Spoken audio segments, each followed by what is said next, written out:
Okay, Are so you on? Yes, you're on. we're going to talk about asthma. That's the last one that we're going to talk about. So anything that I didn't talk about in class today, you all can look over it and read it, okay? We can't cover every single little bitty thing, and a whole lot of it overlaps, okay? So let's talk about asthma, which I am suffering from right as we speak because I did not take my inhalers. I was going to demonstrate them in class, and I didn't use them. Do what? You can do that. Well, it's close to bedtime, closer to bedtime now, so I'll just wait till tonight and take it. Maybe I'll sleep good.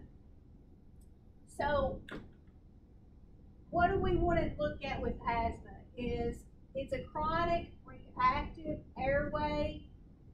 The airway becomes inflamed, and we have a decrease in the lumen of the airways, okay? So what are some of the classic signs and symptoms of asthma? Trouble breathing. So trouble breathing. Let's see if they've got it up here. See it, Kelly? I see dyspnea. Okay, so dyspnea. I don't ever feel like I'm saying that right, so I don't want to say that. Dyspnea. Wheezing. So is it going to be inspiratory or expiratory? You can phone a friend. Expiratory? Both. Probably going to be both. Probably going to be both. What? What? That's a trick question. It's a trick question. Don't ask us that question. That's our job. Yeah, you're right. Okay, so when we're assessing a patient, we want to get a good health history. This is typically, unless the patient comes into the ED and they're having like an acute onset, maybe they have come in contact with something that is causing their asthma. Usually it can be progressive, and the symptoms will just be oncoming slow. Like mine, I thought, I had this, because I never taught respiratory until a couple of semesters ago, and I was like, I can't have asthma, I'm old. And so I went to the allergist, and he was like, you've got adult onset asthma. So it's not always just with kids. It can be adult onset. I'm just getting old and falling apart. That's what I've just determined in my life. So when we think about asthma, hopefully these kids are going to be caught early. They're going to be seen in an allergist and a pulmonologist office, and they're going to be treated so that they can manage their symptoms. But that's not always the case. So what can be some of the triggers that could trigger somebody to having asthma? PE. PE, like, is it gym class? I always, people in gym class always had asthma. Okay, so can I jump in here? Sure. So, I like that. People are allergic to that. That's fine. Now, asthma there are two different types of asthma. It's either intrinsic or extrinsic asthma. Extrinsic asthma is more what Don was talking about with the allergies. So pet dander, allergy to a specific food, anything like that that's a reaction to something else that can cause that respiratory response with the swelling of the airways, bronchoconstriction, mucus production. That's your extrinsic asthma. There's also intrinsic asthma. Intrinsic asthma is not an allergic asthma, so that would include things like reactivity to cold air, exercise induced. I've had patients that, female patients, that their asthma goes along with their menstrual cycle. So their hormones, the fluctuation in hormones trigger their asthma. Okay? So that would be your intrinsic asthma. The bronchospasm, the airway swelling, and the increased mucus production is all treated the same way, whether it's intrinsic asthma or extrinsic asthma. There is a group of drugs called immunologics that they can use now to treat extrinsic asthma only, and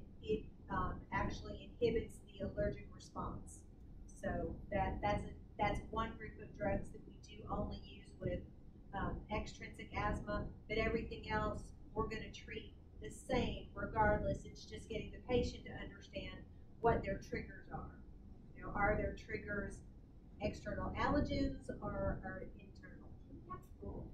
Yes, you absolutely can have both. I do have asthma. I was diagnosed when I was 24, but I was pregnant, and I just thought like it was because I had like, you know, It was your hormones. yeah, I just thought it was your pregnancy, you know, and I could go up and downstairs without like having to stop. It was ridiculous. It's like my third kid, so I was like, what is wrong with me? But cold air and my seasonal allergies are what like really gets me. So I just wondered because that's two different.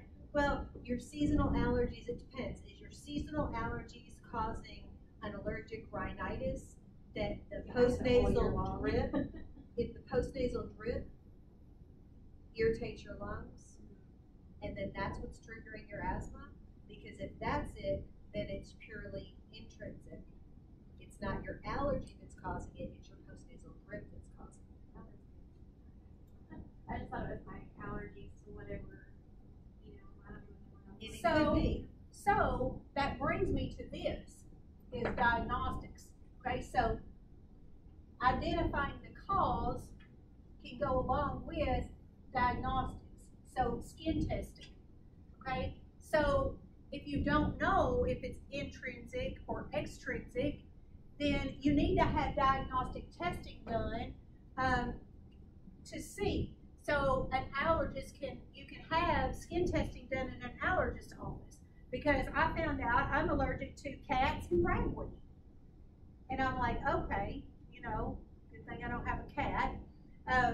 But, you know, I'm also, things that trigger me that did not show up are colognes, perfumes, you know, things like that they trigger a response in me where that I feel like my airways are closing.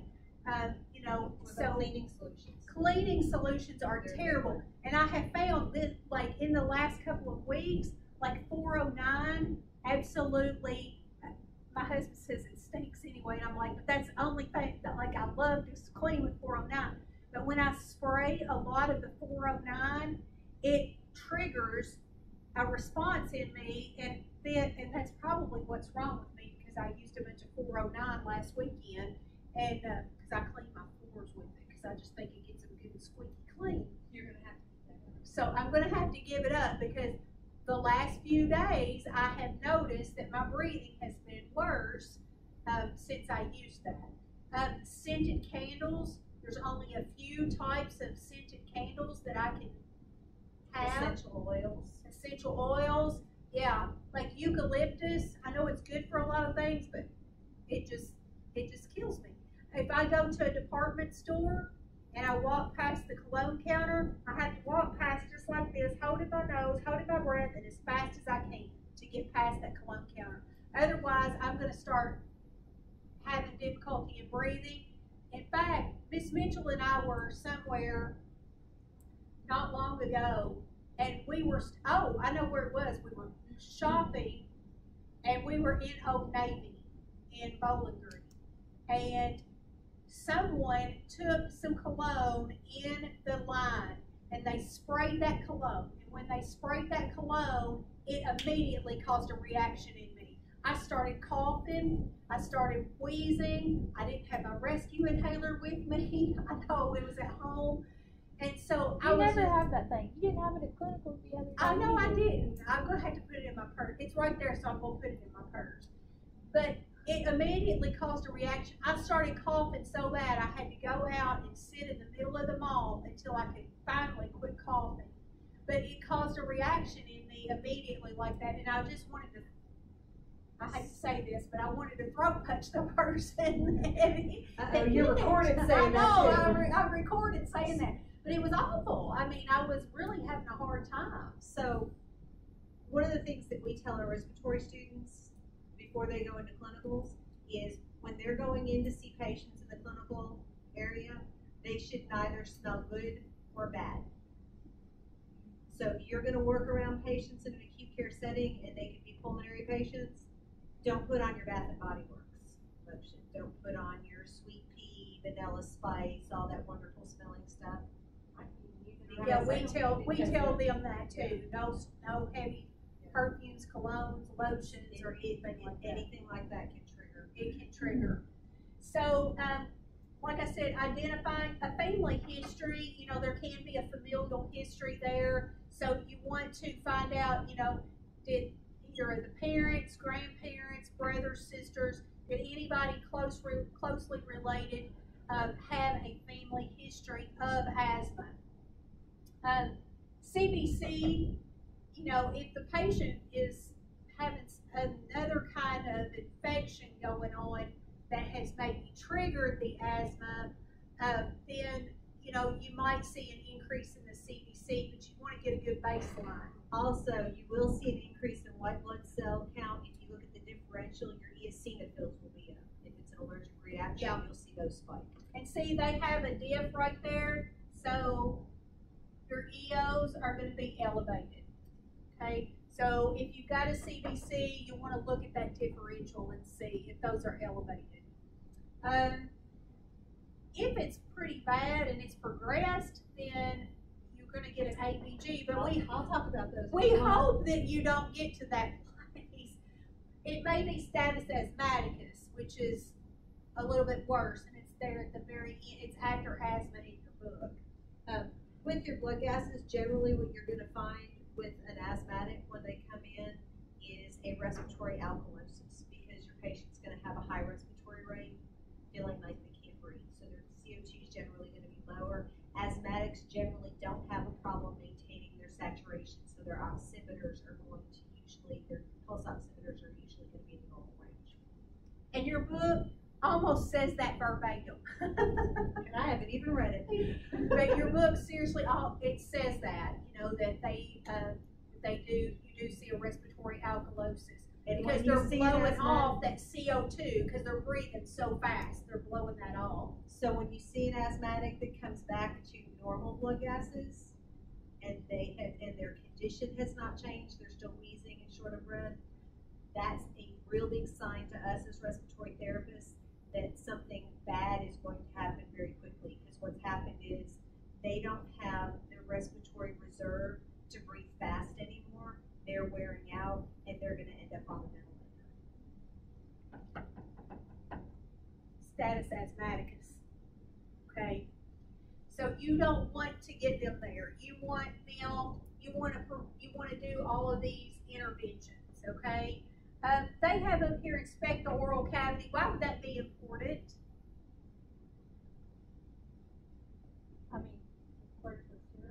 Okay, yes, because they may have thrush. Okay, so you want to inspect that oral cavity.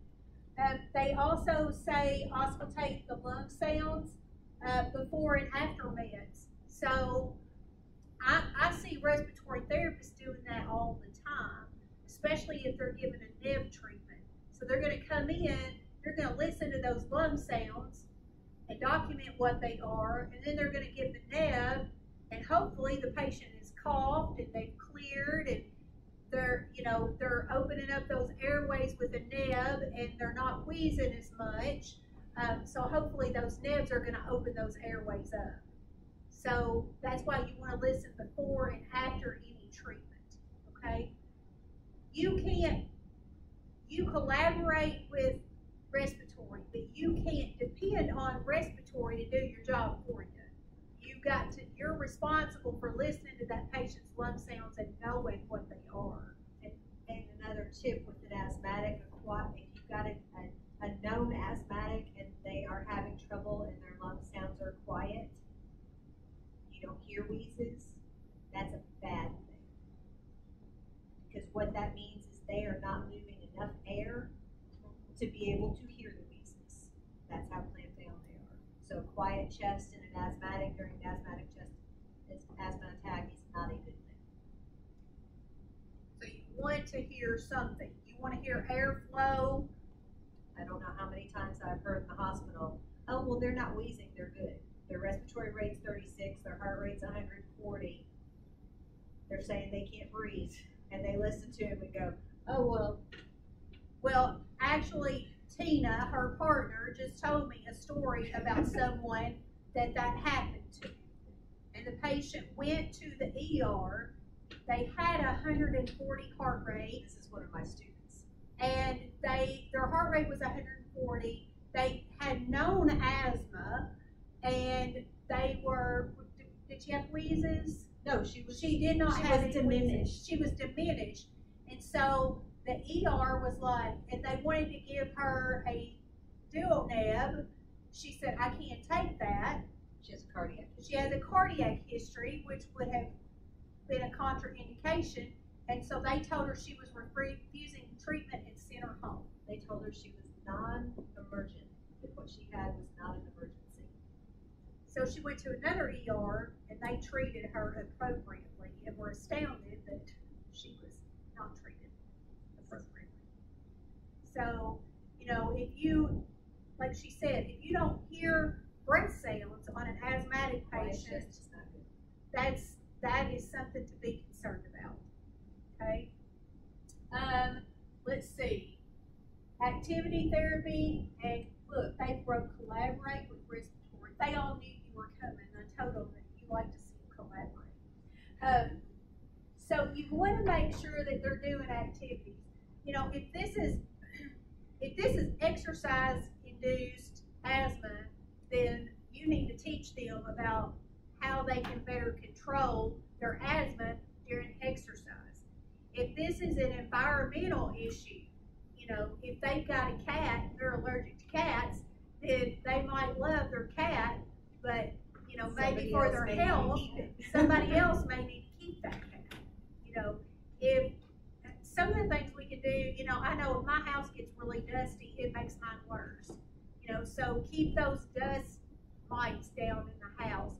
You know, sometimes get rid of carpet, and I know that may not be feasible, but sometimes that can help. You know, if there's mold in the house. Stoves are a huge asthmatic trigger here. So Yeah, wood burning stoves. That's another question to ask when you're doing that is how do you heat your house? You know, when you're doing that initial. So short-acting and long-acting bronchodilators. Do you want to give a long-acting bronchodilator to somebody who's having an attack?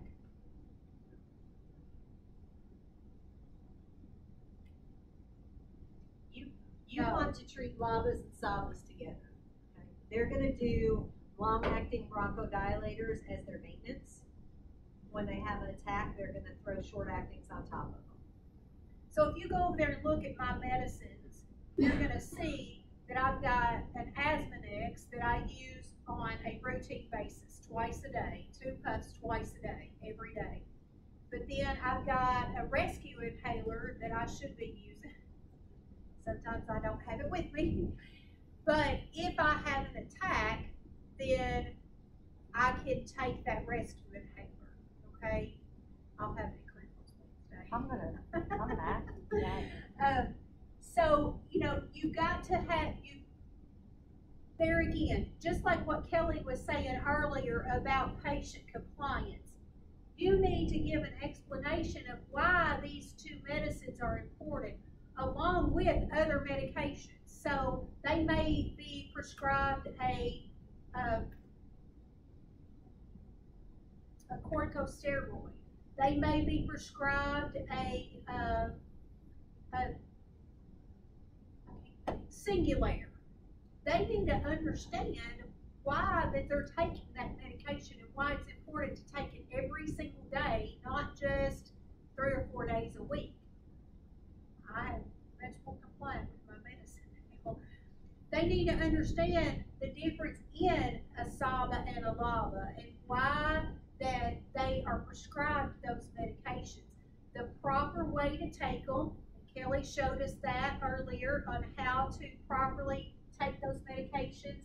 And then, you know, if they're taking corticosteroids, one simple thing of teaching is it tells you exactly how to administer that. There is a box in your book on exactly how to administer a compressed meter dose inhaler. It tells you step by step. It also tells you to make sure that the patient rinses their mouth after they take the medication. So this is a process. They have to understand You know, they've got to take a good deep breath in. They got to blow that breath out. They need to take their inhaler, and they need to wait between that inhalation at least a minute before they take another inhalation. Then they've got to rinse their mouth out. So if they've got to take 2 inhalers, that's a process, and the patients need to understand that through your teaching. And the only thing they have to rinse after is their corticosteroid. Their steroid medicine. That would be like the flow in. Yes, that is an example. Right. Correct. But like my Asmonex or my Q-Bar, both of those, steroid. It's just a steroid, there's a combination. So I have to rinse my mouth, and that takes me a while. Sometimes I'm like, I don't want to take this because I don't want to have to stand here and wait, but I do, because Kelly has fussed at me before. And corticosteroids are key with asthma because earlier I said it's 3-pronged. The lavas and savas treat the bronchoconstriction, the muscle around the airway that's squeezing, but the corticosteroid is what treats the swelling.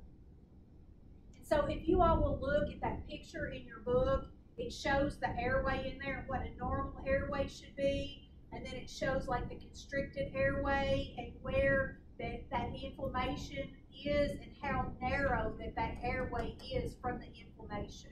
Okay, so if you all will take a look at that, it'll help you to better understand why those are needed and what their uses are.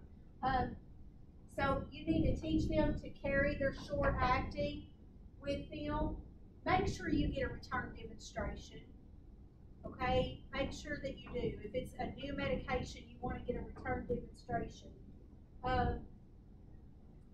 Peds patients, you want to educate the family and get the family involved in the care, okay? Knowing what those triggers are, knowing what signs and symptoms to look for. If, you know, this patient is beginning to have deterioration, know what they need to look for, okay? Getting parents to understand that just because they go outside and smoke, that's not going to stop that triggering their child's asthma because they're still carrying those chemicals on them, whether they smoke inside or outside. And, you know, that's the thing. A whole lot of these, some of these put, some different groups put smoking up there. But smoking is one of the single easiest ways, and I know it's not easy to quit smoking, but it's one of the best ways to effectively manage some of these disease processes is stopping smoking. So does anybody have questions?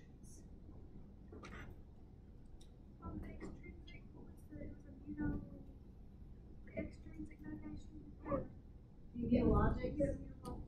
I just couldn't get the logic for it. All right.